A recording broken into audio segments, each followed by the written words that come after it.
Hunger Jake here with another video featuring another German tank destroyer. And again, just like the last video, I am platooned up with my wife. This time she's in her BZ-176 and we both find ourselves on the Pilsen map. Now I am in the RHM running the what I think is one of the best 3D skins that World of Tanks has ever put out. And I happen to be mounting up the 150mm gun. Now, what you're seeing ammo loadout wise is armor piercing is my first choice with heat and then some HE. I have equal amounts of AP and heat and then a lesser amount of HE. That definitely goes to play on the whole HE changes, making it be less effective against some targets. But I start out with the AP, and this is one I rotate through all three types most of the time.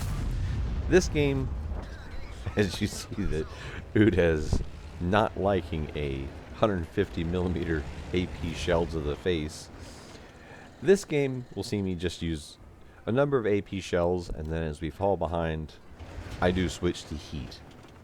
And those who are routine viewers know I'm not a premium ammo spammer. So you know it's really crunch time if I'm shooting a lot of it. Uda is taken out though. I don't know why in the world he stayed in the exact same position that he had just taken such a huge hit from. I will never understand that mentality. Get to cover, move, do something.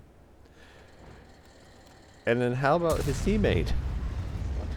I'm not going to pass up on it. I'll take easy 1752 damage to start the game out.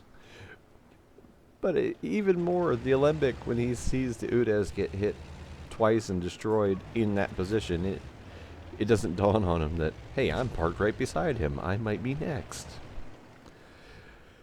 Oh well. World of Tanks used to put a little thing that said, don't interrupt your enemy when they're making a mistake. Like this. Oh, and run auto fire extinguishers. I know a lot of people have fallen for the whole quote-unquote meta of running food on every single vehicle. Auto fire extinguishers are so nice. They're the one premium consumable that I always run because it reduces your fire chance plus instantly puts it out without you having to even think about it. In that case there, the LHMTV, he burned down enough that our Saladin was able to finish him off. I would have finished him off one way or the other had he stayed in front of my gun, but the LH would have had just enough HP to survive the Saladin's gun if he hadn't burned. Yet again, looks like we've blown this flank wide open, and it looks like, okay, we're going to roll them up. If you were to look at the northeast here, my team should be able to turn this around if they don't misplay it. Now, misplaying it, if you were to stop right here, there's a lull in my gameplay, so if you were to stop right here and look at, say, our T-34-3 and our LT-432, they don't need to keep pushing westward from their position. They need to double back, and then they come back down through the factory, this main central one. But instead, everybody pushes across, due west.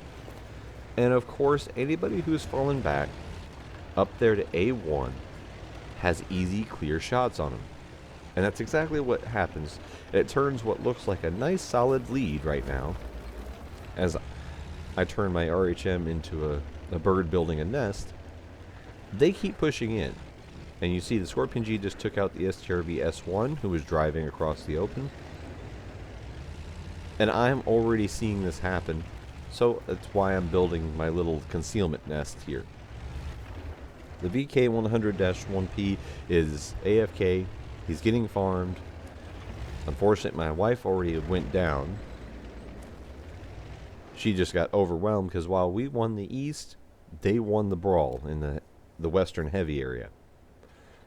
So I'm set up, heat loaded, ready. And now I'm just waiting. I've already hit the Yag Tiger prototype. Hit him once for a nice solid 832. Now I take out the T-28. These are the first two heat shells that I fired. And now we can see that the BZ-176 on the enemy team, he just killed the VK. Now the Saladin, thankfully, is going to move across. I have the ability here, while working the bushes, to self-spot, pull back, make the bushes opaque, and then fire. So I can actually maintain a decent defense of the base. And yes, I am slowly reversing out to try to get this within render range. The flight time on that shell, it was in the air for seconds. I'd already moved by the time it hit. But at this range, of course, they're not going to spot me. I have enough camo when I sit still. Even if I'm sitting in the open, they're not going to spot me. But of course, now with my nice little nest built here, I was able to fend off the few who pushed. Now there is a small dilemma right now. Do I push to help my teammates, like the G-Sor who's on reload, the Udez that's moving up, the AMBT who's a bit overextended currently? Do I move up, or do I stay to defend? Because if all three of the enemies pushed, that would be game over, pretty much. Because then I don't have concealment to work from. I'm actually moving back to defend. They're getting to sit still, and I'm spotting. But the game plays out to where my decision is made for me. The Type 59 and the Forest Spirit moved up, took out the AMBT, and now I know they're still all clumped up together. Which means I can move up, no danger of them capping. So it's kind of, people need to learn to assess on the fly. I don't need to be sitting back there defending a cap that nobody is trying to, a base that nobody's trying to capture. I'd be useless. I'd pull the biggest gun on my team out of the game if I did that. And all I'm looking for to make sure is that the Type 59 hasn't ducked inside of the factory. And now I'm considering my options. I can pull around the corner if the Forest Spirit's not anywhere around. And I see the Forest Spirit. He's getting killed by the G-Sor. But our Saladin went out in front of their Type 59. I don't know what he's doing. He wasn't going to win that engagement no matter what he does. Me, I could eat a few shots, hit the Type 59, blast him back to the garage, and even take 3 or 4 hits from him, no problem. Because I have 1,100 hit points. He does 250 damage per shot, unless he's firing HE. Which, spoiler alert, he is. Smart player. Here we go. He is firing HE, takes out my gun, and I flub the shot right there. The only shot I don't pen in the entire game. And it happens right then. We get into this situation here. He must have not had much HE, because now he's back to AP. Either that or he doesn't trust the inconsistencies, because if you look, he hit me for 140 and then 335.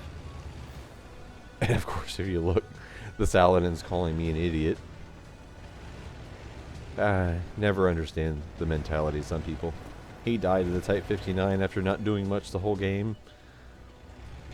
But the Type 59 now made the mistake of going for the G-Sor. So that gives me a clear opportunity to blast him right in the side of the turret.